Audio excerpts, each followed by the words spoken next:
Hey, this is Dave Zirin here from Edge of Sports TV, only on the Real News Network. I'm here with Noah from Saccage 2024. Saccage 2024 is a counter-Olympic organizing collective here in Paris. Noah, thank you so much for joining us. Thank you for inviting me here. Well, you were in a very difficult situation involving the police and an arrest the other day. Can you tell our audience what happened?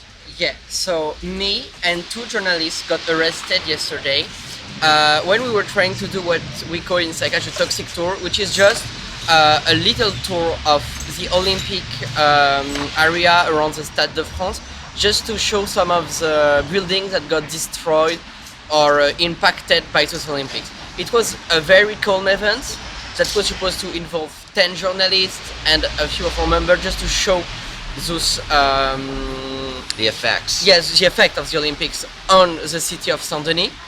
But I found two other journalists that were supposed to be on the toxic tour and was trying to guide them to the beginning of the toxic tour. But when we arrived, when we were just out of the metro, there was a lot of plainclothes police that was just like watching us and pointing. Like it was clear that we were watched, which is something that happened in all of our toxic tours. There is always some police following us to see what we're doing. But what was surprising is that as soon as we started moving, 4 police cars arrived immediately to block the way, and 30 cops got out to do an identity check. And when they found leaflets and some stickers, some leaflets were for a past protest that was accepted by the police and that happened without any issue. But they still took 2 hours. We're doing a lot of phone calls, taking picture of us, and trying to put pressure on us, being very rude. And eventually say, okay, you are now under arrest for trying to gather and do degradation, which was entirely false. Because once again, it was just a journalistic event, just to show the city. So they took us to the police station, and we stayed there for 10 hours. Well, before you go on, I just want to make this really clear for the audience. You were attempting just to show journalists the effects of the Olympics on the city on Saint-Denis. Yeah. And because of that, you were arrested and held for 10 hours. Yeah, both me and the journalists were very surprised, because the journalists clearly were they had what is France called carte de presse, which is Carte de presse, yes. which is an official document saying we are from the press and we are gonna go there. One even had an Olympic accreditation, but the police told them, yeah, but we can't know if it's not a fake one, so you're still gonna be taken with us. This person had specifically a press pass from the Olympic, which should give her access to a lot of backstage area. So she had absolutely no issue. She shouldn't at all have been arrested. So everybody was very surprised by that arrest. And eventually, so they took us to the police station. We stayed for a long time. It took me 6 hours before I got interrogated. And during the interrogation, the question was very surprising, because it was not there were only a couple about what we were doing here. It was mostly about, are you on the left? Are you against vandalization? Are you part of Saccage 24? Are you against the Olympic? It was a lot of political question about my political view and my political view about the Olympics. Wow. They asked if you were on the left. Yeah. Wow. So we hear much about France being one of the great old democracies. What does this tell us about democracy in France? Well, the democracy in France is having a huge issue right now.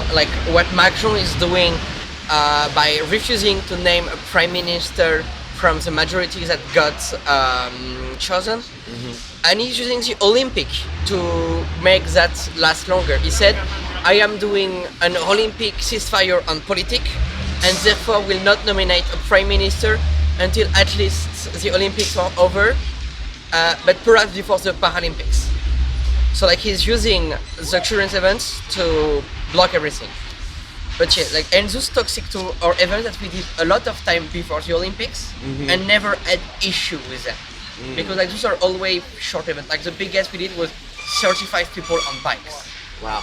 I want to lay this out for the audience. The left coalition received the most votes in the last election.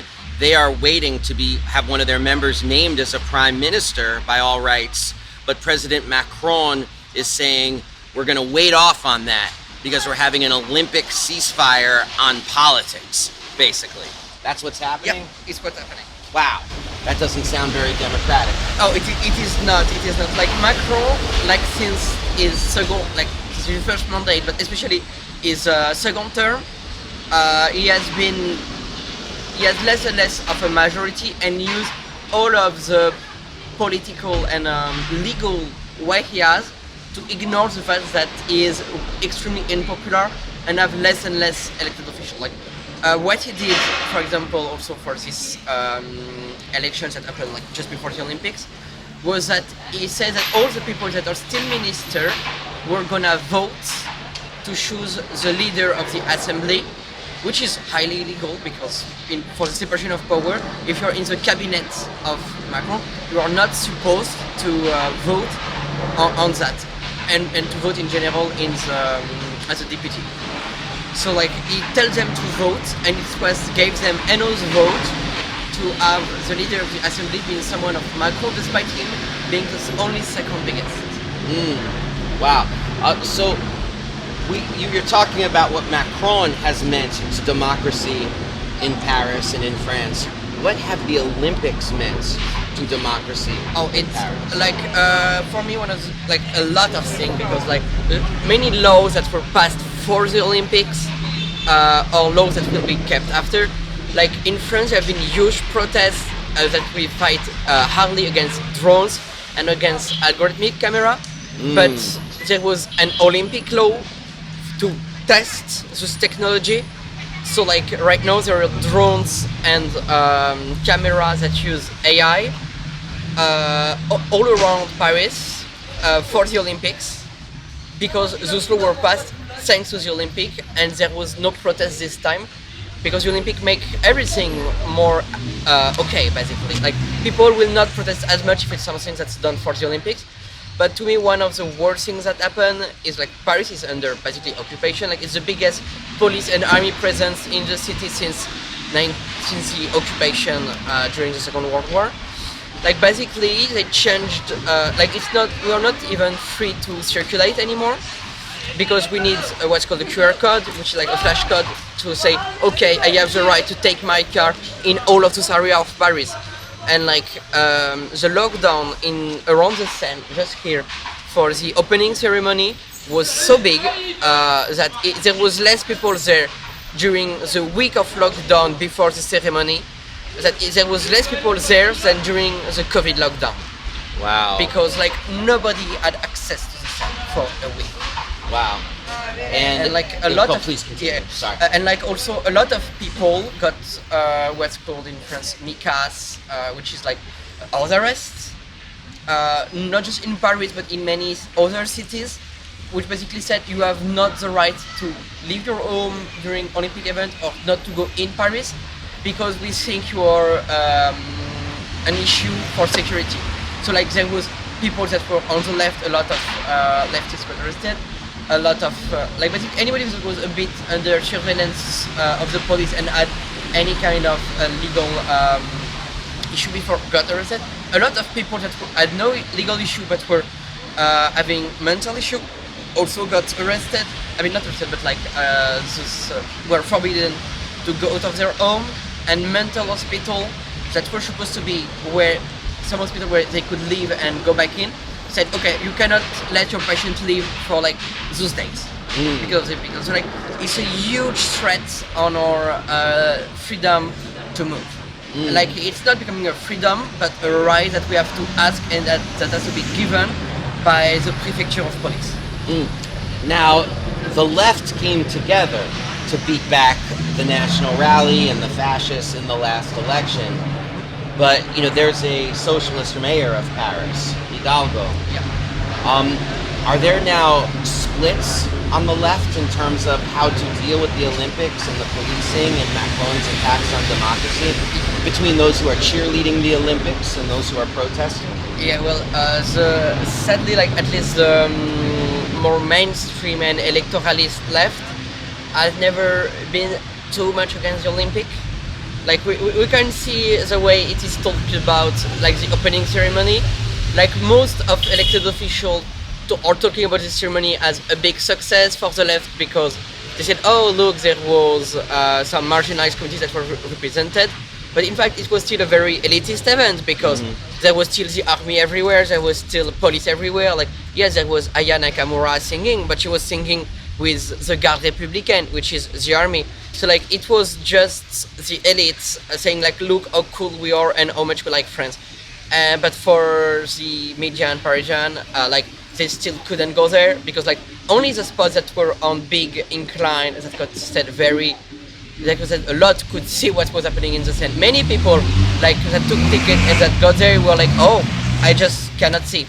So like it, and yeah, like it's all they were talking about was like, oh look how cool we are, but like it was very like an example I have is Gojira, which is like a metal band that worked with Sea Shepherd at some point, like got a castle to do a whole song about Asaya, which is like a French revolutionary song. Meanwhile, but they were protected by the police for more than a week with the castle being closed off and all. Meanwhile, Watson is getting arrested by the police in Greenland. So like it's like completely disconnected from what's happening. I think we call that irony. Yeah. Which the French are very good at. So. Yeah. Oh yeah. So, you know, the Olympics are coming to Los Angeles in the United States in 2028. Do you have any advice or words for the people of Los Angeles about what it means to have the Olympics come to your town and how the left in Los Angeles should be responding? Yeah, well, for Los Angeles, there is many things to say, but what's important for you is to organize and try to show that whatever they promise to you for this Olympics, it's not worth the humane cost. It's not worth any of the costs that they will try to impose on you. Like, for sports and for entertainment, you cannot justify to evict people. You cannot justify to just clean up the city and make it like a tourist attraction. Like, you need to protest and you need to do everything you can to make it as hard for this Olympic to happen, not just for those 28 Olympics, but also for the next ones they will try to put on you. Like, I know Salt Lake City got a bid that is recurring very often. Like, for example, Salt Lake City, all of the cities should keep fighting against this Olympic just to show that it is an event that shouldn't happen anymore because the cost is too great. The cost is just too great. This is Noah from Saccage 2024. Noah, thank you so much for joining us here on the Real News Network. Thank you for inviting me. Of course, absolutely. We'll be back with more news from the Real News Network from Olympic Paris before you know it.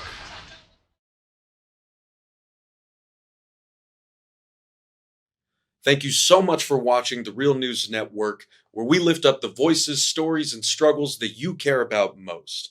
And we need your help to keep doing this work. So please tap your screen now, subscribe, and donate to the Real News Network.